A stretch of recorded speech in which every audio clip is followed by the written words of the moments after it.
नमस्कार, आप देख रहे हैं एनडीटीवी एक्सप्लेनर तह की बात। मैं हूं सुशील बहुगुणा। कभी मोटापा खाते पीते घरों की निशानी माना जाता था, लेकिन वक्त बदल चुका है और मोटापा यानी ओबेसिटी अब बीमारी की निशानी के तौर पर ज्यादा पहचाने जाने लगी है। मोटापा अपने साथ एक नहीं कई बीमारियां लेकर आता है। आज ये दुनिया के सामने खड़ी सबसे बड़ी समस्याओं में से एक हो चुका है। विश्व स्वास्थ्य संगठन WHO मोटापे को एक वैश्विक महामारी घोषित कर चुका है, जिसकी चपेट में बच्चों से लेकर वयस्क तक सब बड़ी तेजी से आ चुके हैं। लेकिन इसे लेकर अब जागरूकता बढ़ रही है और आज हर कोई मोटापे से निजात पाना चाहता है। लेकिन तथ्य यह है कि मोटापा जिस आसानी से आता है, उतनी आसानी से जाता नहीं है।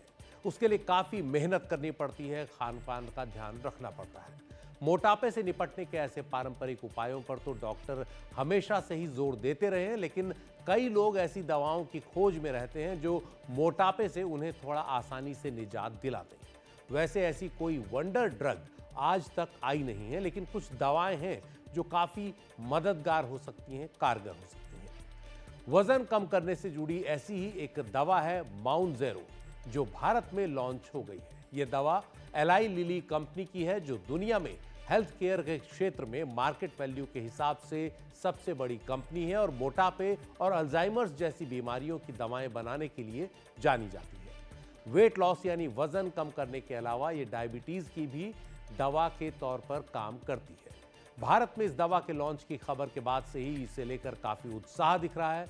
इसकी वजह यह है कि भारत मोटापे और डायबिटीज की दोहरी महामारी से जूझ रहा है और ऐसी कोई दवा करोड़ों लोगों के लिए एक बड़ी राहत बनकर आ सकती है।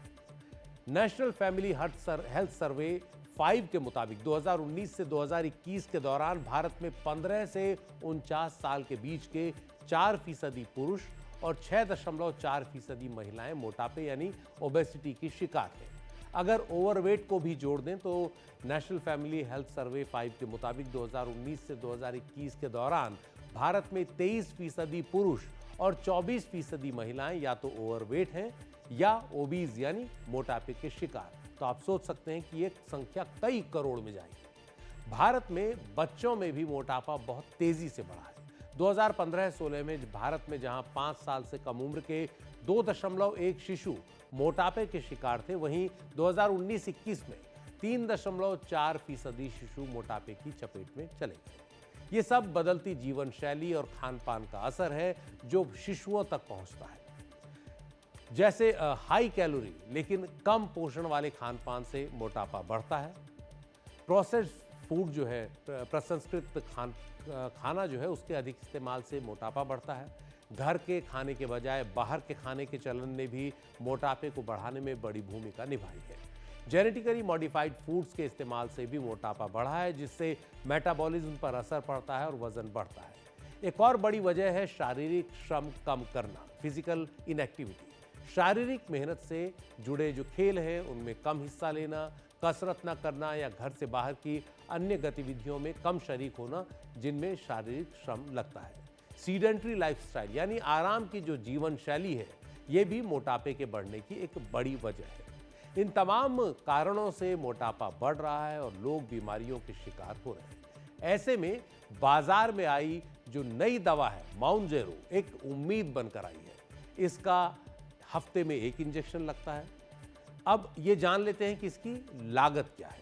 भारत में 5 mg के इसके एक वायल की शीशी की कीमत है 4,375 रुपये, जबकि 2.5 mg के वायल की कीमत है 3,500 रुपये। यानी भारत में एक मरीज के लिए इसकी महीने की लागत 14,000 से 17,500 रुपये के बीच आएगी। इसके मुकाबले ये दवा अमेरिका के बाजार में काफ़ी महंगी है, काफ़ी उसकी लागत ज़्यादा आती है। तो दवा का मामला है, बेहतर है कि खुद ज़्यादा बोलने के बजाय किसी बड़े डॉक्टर से इस पर परामर्श लिया जाए, क्योंकि दवाओं के कई साइड इफ़ेक्ट भी होते हैं।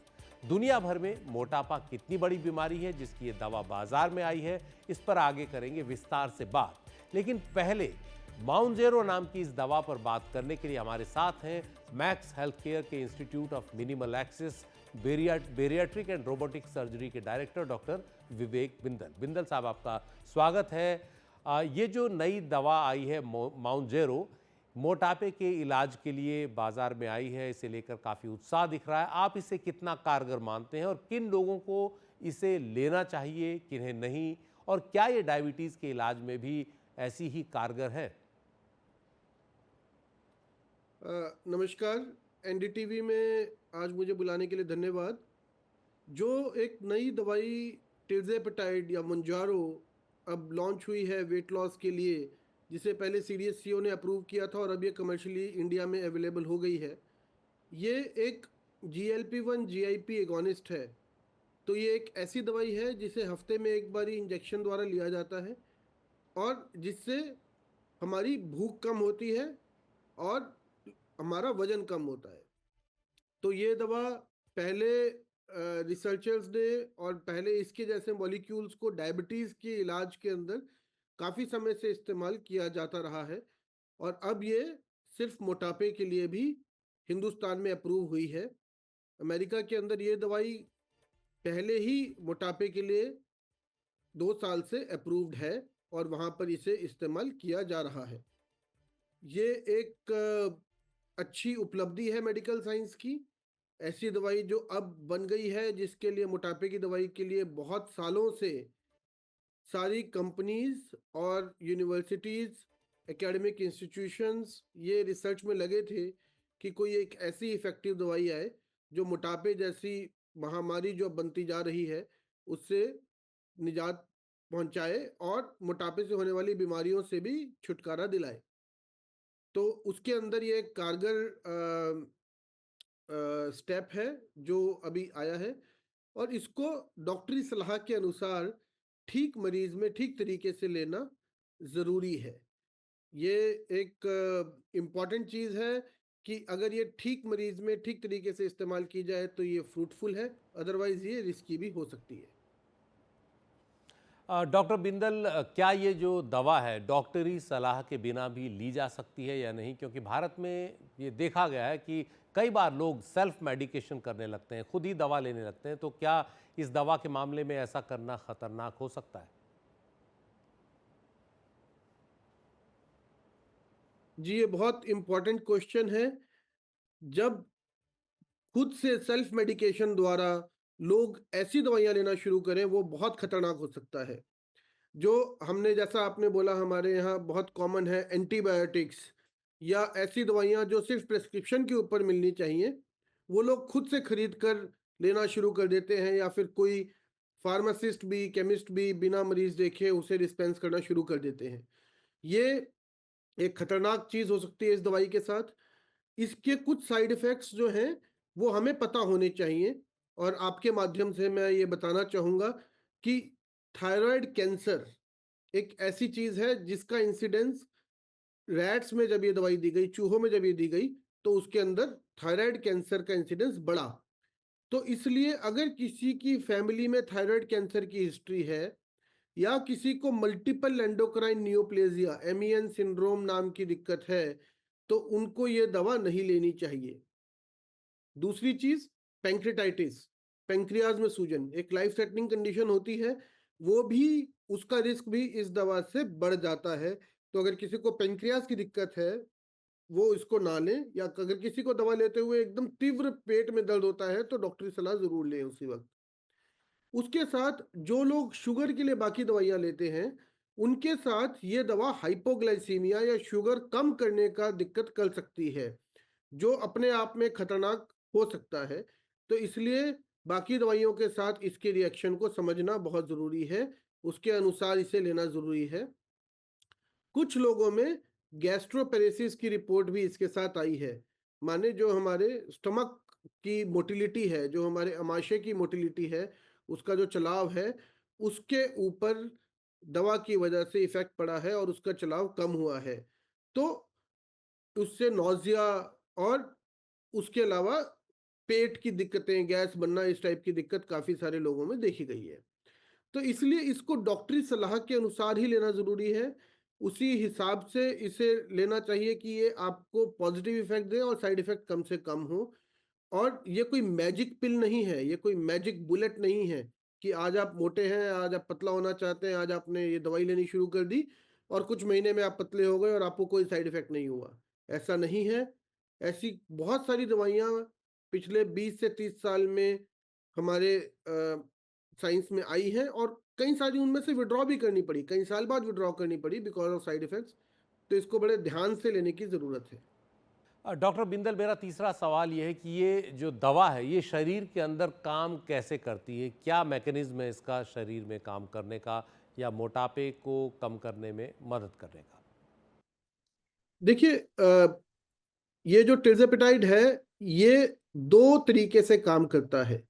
एक GLP-1 जो ग्लूकागॉन लाइक पेप्टाइड 1 और GIP इन दोनों का एगोनिस्ट है। ये 2 पाथवेज हैं जो बेसिकली हमें सटाइटी देते हैं। हमारे सटाइटी सेंटर, हमारे ब्रेन में एक सेंटर है जो हमें ये बताता है कि अब आपकी भूख खत्म हो गई है, अब आपने खाना खा लिया है।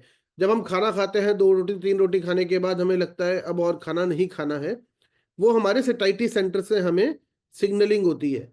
वो जो सिग्नलिंग हार्मोन्स हैं, ये उसके रिसेप्टर पे एक्ट करती है। तो ये हमें अर्ली सटाइटी की फीलिंग देती है। मतलब आप थोड़ा खाना खाएँगे, आपको लगेगा आपका पेट भर गया है, आपका और खाने का मन नहीं करेगा, उससे आगे भूख नहीं लगेगी।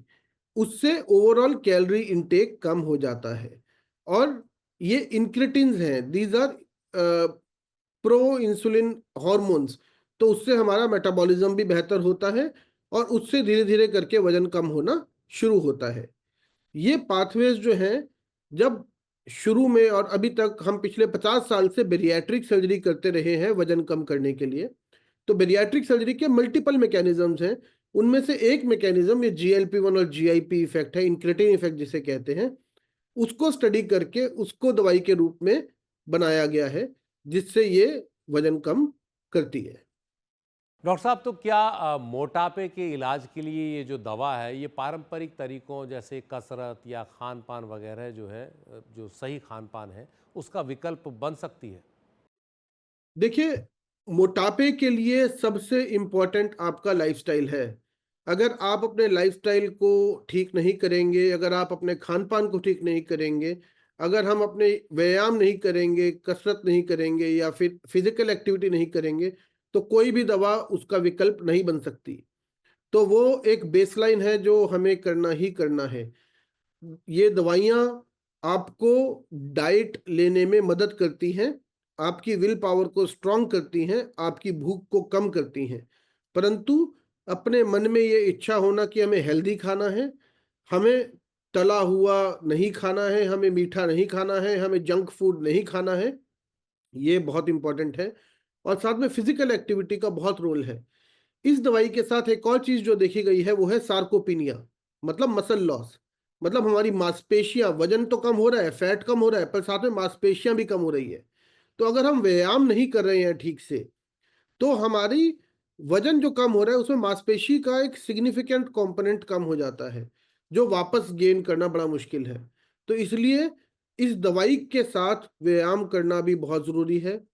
दूसरा, क्योंकि खाना-पीना कम हो जाएगा, भूख कम हो जाएगी, तो हमारे अंदर एसेंशियल न्यूट्रिएंट्स की कमी ना हो, ये भी बहुत ज़रूरी है। उसके लिए हमें सप्लीमेंट्स भी लेने हैं और हमें हेल्दी डाइट भी लेनी है। तो हमें प्रोटीन और मल्टीविटामिन्स प्रॉपर क्वांटिटी में मिल जाएँ, ऑल्दो हमारा ओवरऑल वॉल्यूम कम हुआ, लेकिन हमारा प्रोटीन इंटेक और विटामिन इंटेक और मिनरल इंटेक जितना चाहिए उतना रहना चाहिए। ये चीज़ ज़रूरी है, सो इसलिए इसको मेडिकल सुपरविज़न के अंदर ही लेना चाहिए। डॉक्टर बिंदल, मेरा आखिरी सवाल यह है कि भारत में मोटापे और डायबिटीज़ की महामारी की जो स्थिति है उससे निपटने के लिए दवा कितने काम की आपको लगती है? देखिए, डायबिटीज़ और मोटापा अब डायबेसिटी करके एक बहुत बड़ी महामारी के रूप में बन गया है और हिंदुस्तान आज की डेट में diabetes capital of the world है। तो ये जो दवाई है ये ट्रीटमेंट के लिए है, ये इलाज के लिए है और ये जो लोग मोटे हैं और डायबिटिक हैं उनके लिए एक अच्छी दवा है, उनके लिए कारगर दवा है, उनके लिए एक बोon है, उनके लिए एक वरदान है और उन्हें डेफ़िनेटली मदद करेगा। परंतु जब हम हिंदुस्तान की बात करते हैं, जब हम सोसाइटी की बात करते हैं, जब हम पब्लिक हेल्थ की बात करते हैं, तो हमें प्रिवेंशन पर ही फ़ोकस करना है। हमें इस चीज़ पर फ़ोकस करना है कि हमारी सोसाइटी का लाइफ़स्टाइल हेल्दी हो, हमारे यहाँ खान पान अच्छा हो, हमारे बच्चों का खान पान अच्छा हो, हमें नेक्स्ट जनरेशन पे फोकस करना है, हमें स्कूल हेल्थ पे फोकस करना है। और शुरू से अगर हम आदत अच्छी डालेंगे, अगर हम जंक फूड को डिसइंसेंटिवाइज करेंगे, जंक फूड कम से कम खाएंगे, बच्चों को जंक फूड से दूर करेंगे, अगर हम साथ में अपना जो फिजिकल एक्टिविटी है उसको कम से कम 1 से 2 घंटे लाइफस्टाइल के अंदर इनकलकेट करेंगे, और हम जो अपना स्क्रीन टाइम है उसको लिमिट करेंगे, क्योंकि आज की डेट में स्क्रीन टाइम एक बहुत बड़ी बीमारी बन गया है, जिसकी वजह से फिजिकल एक्टिविटी कम हो गई है और स्नैकिंग इतनी ज़्यादा होने लग गई है। तो इन 3 चीज़ों पे अगर हम काम करेंगे तो एज अ सोसाइटी हम डायबिटीज़ और मोटापे की महामारी से उभर पाएंगे। दवाइयाँ ट्रीटमेंट के लिए अच्छी हैं, परंतु एज अ सोसाइटी हमें इस चीज़ को प्रिवेंट करना पड़ेगा। रोकथाम ही एकमात्र इसका उपाय है। बहुत बहुत शुक्रिया डॉक्टर विवेक बिंदल, विस्तार से हमें ये ख़ास जानकारियाँ देने के लिए। तो जैसा डॉक्टर साहब ने बताया और हम भी बात कर रहे हैं, WHO मोटापे को एक वैश्विक महामारी घोषित कर चुका है। ऐसा क्यों कहा जा रहा है, इसके लिए कुछ आंकड़े आपको हम दिखाते हैं। WHO के मुताबिक दुनिया में वयस्कों यानी एडल्ट्स में मोटापे की बीमारी 1990 की तुलना में दोगुनी हो चुकी है और किशोरों में तो ये 4 गुना बढ़ चुकी है। WHO द्वारा जारी सन 2022 के आंकड़ों के मुताबिक दुनिया में 1 अरब से ज्यादा लोग मोटापे के शिकार हैं। 1 अरब यानी दुनिया में हर 8 में से 1 व्यक्ति मोटापे का शिकार है। इनमें कम से कम 89 करोड़ वयस्क शामिल हैं, यानी 18 साल से ऊपर के लोग। अगर इनमें ओवरवेट लोगों को भी शामिल कर लिया जाए तो ये आबादी 2.5 अरब हो जाती है, यानी हर चौथा आदमी या तो ओवरवेट है या फिर हर चौथे से भी ज़्यादा कहा जाए, हर तीसरा आदमी जो है या तो ओवरवेट है या ओबीस है, यानी मोटा है। 2022 तक दुनिया में 43% वयस्क ओवरवेट थे और 16% मोटापे की बीमारी के शिकार थे। अगर 5 से 19 साल के बच्चों और किशोरों की बात करें तो 39 करोड़ ओवरवेट थे, जबकि 16 करोड़ मोटापे के शिकार थे। ये बहुत बड़ी संख्या है।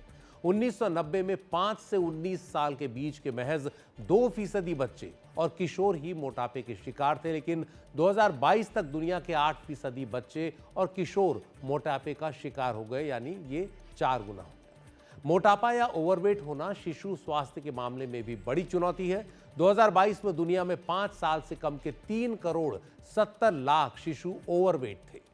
दरअसल मोटापा एक ऐसी जटिल बीमारी है जिसके कई कारण हो सकते हैं। इनमें जेनेटिक यानी वंशानुगत कारण भी शामिल है।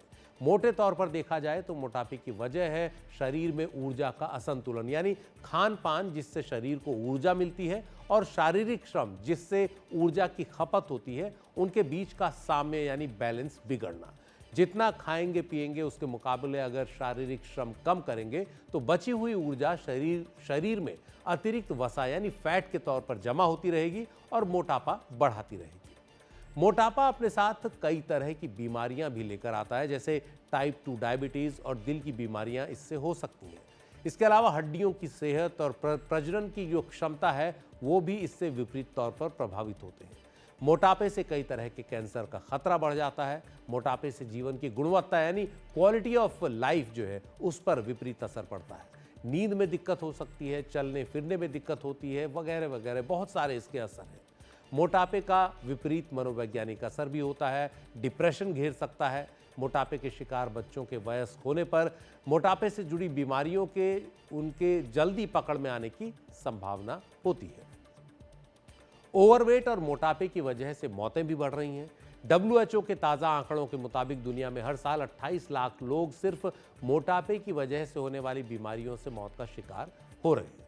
दुनिया भर में 2019 में मोटापे से होने वाली मौतें कुल मौतों का करीब 10% थीं।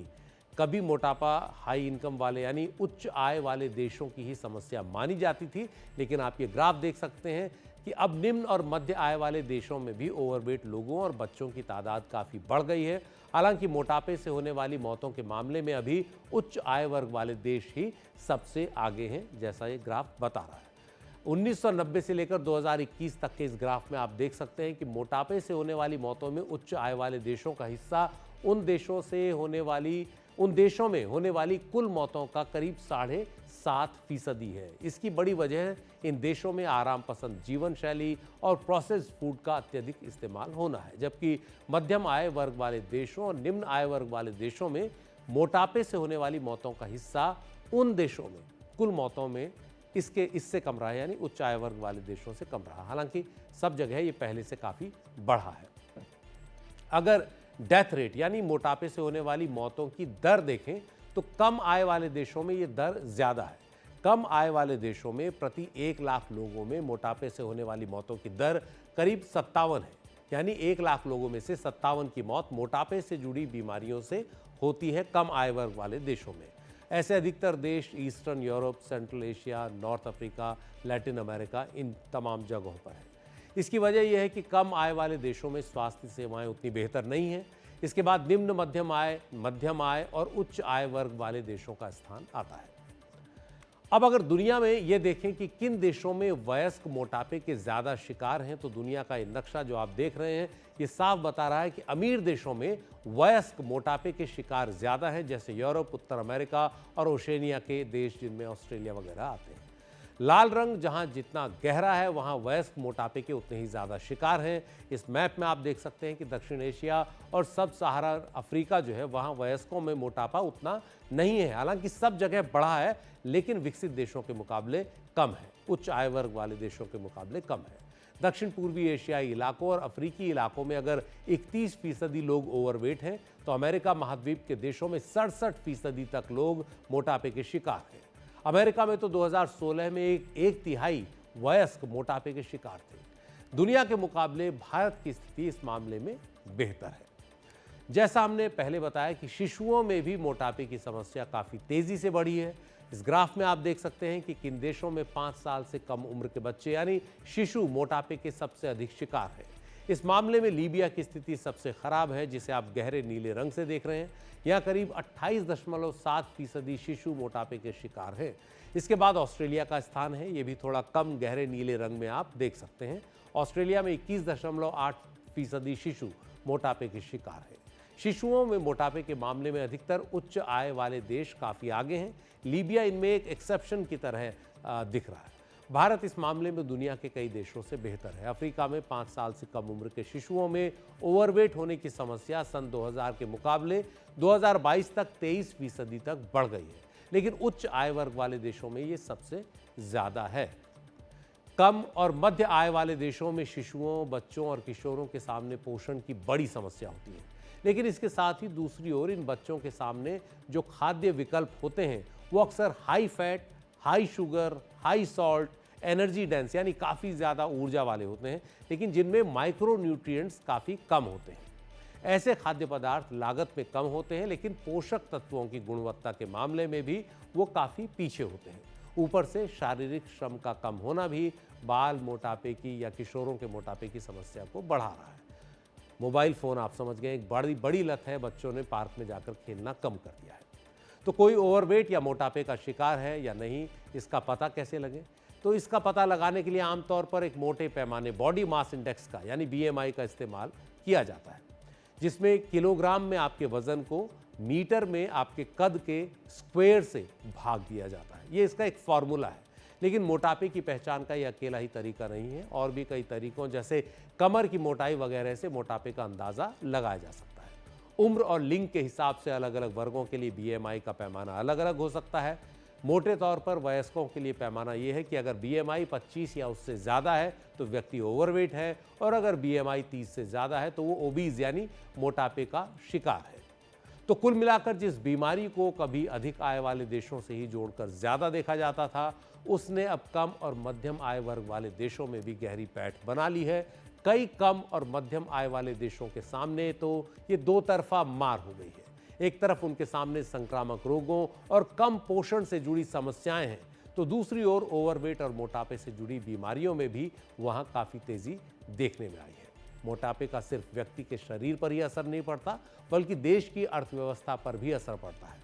WHO के मुताबिक मोटापे की महामारी दुनिया पर भारी साबित हो रही है, आर्थिक तौर पर भी। अगर यही हाल रहा तो 2030 तक दुनिया पर मोटापे की जो लागत है मोटापे से आने वाली लागत वो 3 ट्रिलियन अमेरिकी डॉलर प्रति साल के बराबर होगी, जो 2060 तक बढ़कर 18 ट्रिलियन डॉलर हो जाएगी, यानी 3 गुना हो जाएगी अगर मोटापे से निजात न पाई गई। तो एनडीटीवी एक्सप्लेनर में आज बस इतना ही। नमस्कार।